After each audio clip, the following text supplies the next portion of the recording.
Okay, ECO311, now we move on to Chapter 11, Heteroskedasticity. And again, four main topics: definition, consequences, detection, and remedy. Okay, so let's start with the definition. So we start with the general definition of heteroskedasticity. It means the variance of the error terms in PRF or variance of residuals in SRF are not the same or not constant for all observations. Okay, and it is more likely to happen in cross-sectional data. And in case the mark allocation is a bit more, I expect you to say a little bit more in the definition. You need to talk about the two types of heteroskedasticity: pure heteroskedasticity and impure heteroskedasticity. When it comes to the pure heteroskedasticity, it means you did nothing wrong. You use the right functional form, you include the relevant explanatory variables, but heteroskedasticity still happens, maybe simply due to the data quality issue. You unluckily capture some poor quality data. So this is what pure heteroskedasticity means. And then when it comes to impure heteroskedasticity, then it means you are the main culprit causing the problem. Maybe you commit underfitting, you exclude some relevant explanatory variables, or you commit overfitting, meaning you include some irrelevant explanatory variables, or you use the wrong functional form. So these are the issues we will discuss in chapter 13, the last long chapter. Okay? And then the nature, this is the graphical illustration. This case, you can see as x increases, the variance of error terms remains the same. This is the good case, homoskedasticity. And then for this case, do you notice that as x increases, the variance of the error terms becomes wider or greater? It means not constant. Then this is heteroskedasticity. And then for this one, you notice as x increases, the variance of the error terms becomes smaller, but it also means that the variance of error terms is not constant. So this case also stands for heteroskedasticity. Why does it happen? You can refer to these 5 pages and make your own study notes, but I actually won't ask any questions. So that's for your knowledge enrichment purpose. Okay. Consequences, 3 consequences. First one, just like the previous chapter, imperfect multicollinearity.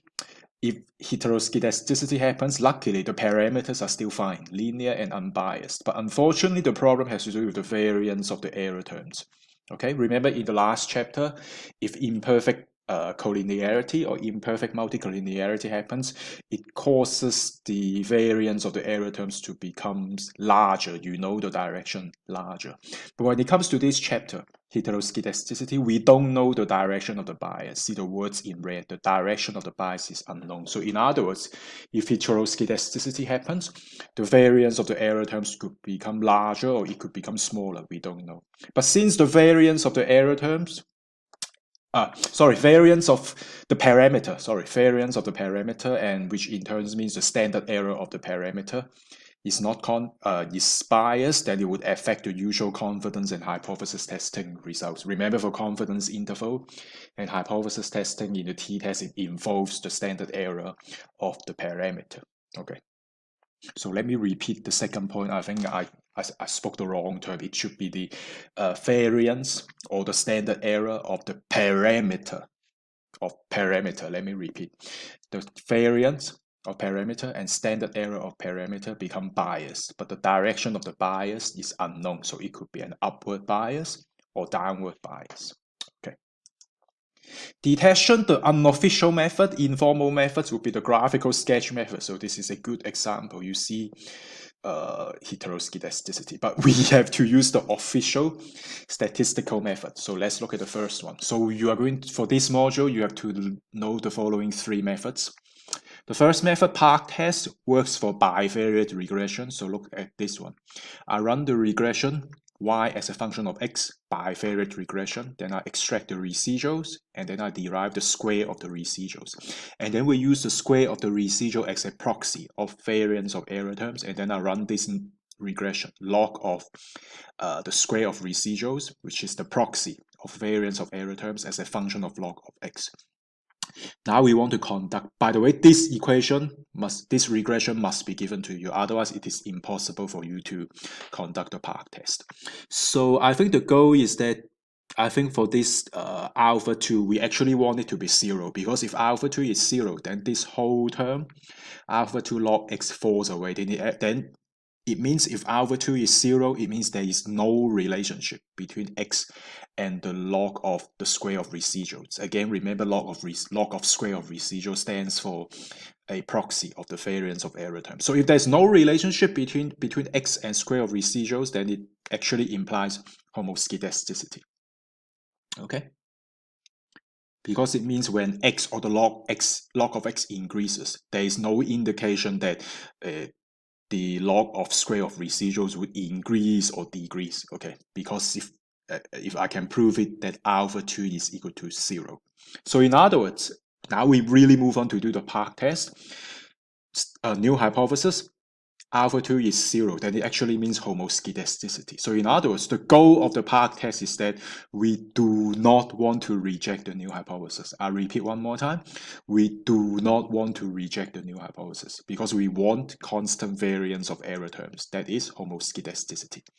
But if alpha 2, I think there's a typo error here. If alpha 2 is not 0, then it means heteroskedasticity. Then it means maybe there is a positive relation. If alpha 2 is positive, then it means when x increases, the variance of error terms or the square of residuals will increase. Then it means the variance is not constant. Alternatively, if alpha 2 is non-zero, let's say negative, then it means when x increases, the square of residuals or the proxy of variance of error terms would decrease. Then it would also imply that the variance of error terms is not constant. So I repeat one last time. We want alpha 2 to be 0. Okay? So let's look at this question. Okay, this is the original regression, bivariate regression, y as a function of x. Consumption explained by income. Then I extract the residuals. I derive the square of residuals, and then I run this regression. Log of residual square is a function of log of x. And then this is my alpha 2 hat from the sample regression function. So I want to conduct this Park test, which is actually a t-test, two-sided t-test. New hypothesis, alpha 2 is 0. It means homoskedasticity. Alternative hypothesis, again, apology for the typo error. It should be alpha 2. Alpha 2 is not 0. It means heteroskedasticity. Computer t-stat, alpha 2 hat minus 2.34, and then minus the hypothesized value, which is 0. This is why I don't put it here. Divided by standard error of alpha 2, which must be given to you 0.94. So your computer t-stat is minus 2.48. Critical t-stats, degrees of freedom is 7. Remember, n is 9.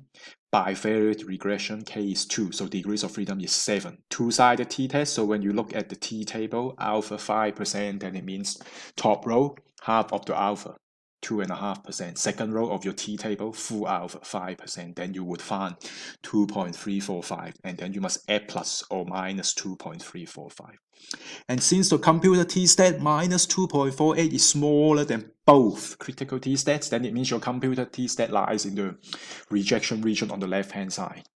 So I will leave it for you to do the rough graphical sketch. But since the computer t-stat is smaller than the both critical t-stats, new hypothesis is rejected. Then it means bad news. Then it means heteroskedasticity is more likely to be present in the consumption as a function of income regression. Then it is actually bad news. Remember, we do not want heteroskedasticity to happen.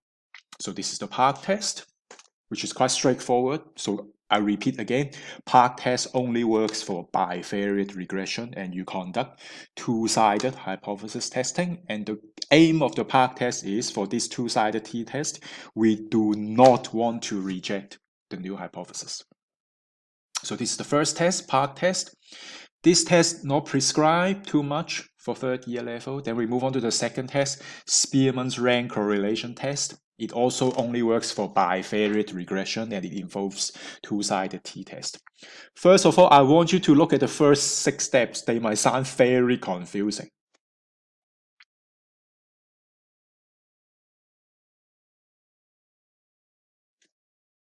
And then this step 7, the Spearmans rank correlation coefficient, the equation is given to you in the formula sheet, so you don't need to memorize it. Except I need to talk about this term, the sum of n square, d square. Okay? And then we also run it as two-sided T-test, hypothesis testing. Again, we don't want to reject the new hypothesis. So the goal of the Spearmans rank correlation test, just like the Park test, is that we do not want to reject the new hypothesis. And there is a special equation to derive the computed T-stat. It involves the Spearman ranks correlation coefficient, R, as you derived earlier. So if this coefficient is derived wrong, then your computed T-stat would also be wrong. Degrees of freedom for the critical T-stat n-2, two-sided. But let's start with the preliminary information. So this is my data, X study hours, Y final marks, and then I provide you the residuals. What we have to do is we have to take out the negative sign. We derive the absolute value of the residuals. This is why we change it from minus 0.008 to 0.008 here. So I want you to look at these two columns. Okay, after we derive the absolute values of the residuals, we rank the absolute value of the residuals from the smallest to the largest. So this is the smallest value of the residual in absolute terms. So I give a ranking of 1 and so forth. This is the largest residual in absolute terms. So it has a ranking of 10, the largest one. Okay, happy with this? And then for this column, for the X, I also want to give a ranking from the smallest to the largest. This is why 1 has a ranking of 1, and then this is the largest, x3.3, then it has a rank of 10. Okay, you should be happy with these two columns. And then D stands for the difference of the two ranks, the difference between the rank of the absolute value of the residual and the rank of X. This is why 1 minus 1 gives you 0, 4 minus 2 gives you 2, 2 minus 3 gives you minus 1, and so forth. So it stands for the calculation in this column. And then lastly, D square, I think this is very straightforward. And then you just have to sum the D square, you would get 52. And then now we have enough. And then the good news to you is in module test and exam, you only have limited time. So actually, I will give you this term, the sum of D square. So this is the good news. I repeat, I will give you the sum of D square. But I think I at least explain the information and calculations in this table for your knowledge enrichment purpose. So now we can calculate the Spearman's rank correlation coefficient. It must be ranged between -1 and +1. We know the range of correlation coefficient. So 1 minus 6, and then this term sum of D square 52 divided by n. You know sample size is 10. You see 10 rows of data. Bracket 10 square minus 1. So the Spearman's rank correlation coefficient is 0.6849. Okay, now we can officially do the t-test. New hypothesis, homoskedasticity. Alternative hypothesis, heteroskedasticity.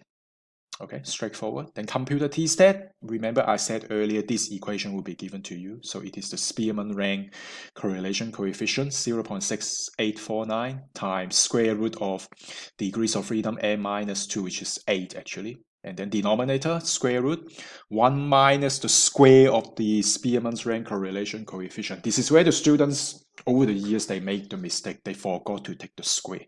So keep this in mind. Take the square of the Spearman's rank correlation coefficient. And then your computed T-stat is 2.6587. Critical T-stats, if you look at the T table, degrees of freedom is 8, alpha 5%, two-sided, you would find plus or minus 2.306. And then bad news, since the computer T-stat is greater than both critical T-stats, in other words, your computer T-stat lies in the rejection region on the right-hand side of the graphical sketch. Again, I will leave it for you to do the graphical sketch. Therefore, sadly, new hypothesis is rejected. Therefore, unfortunately, heteroskedasticity is present in this regression, marks as a function of study hours. Okay, so this is the second test, and then now the third test is the Y test. Okay, and I will explain it in the next video.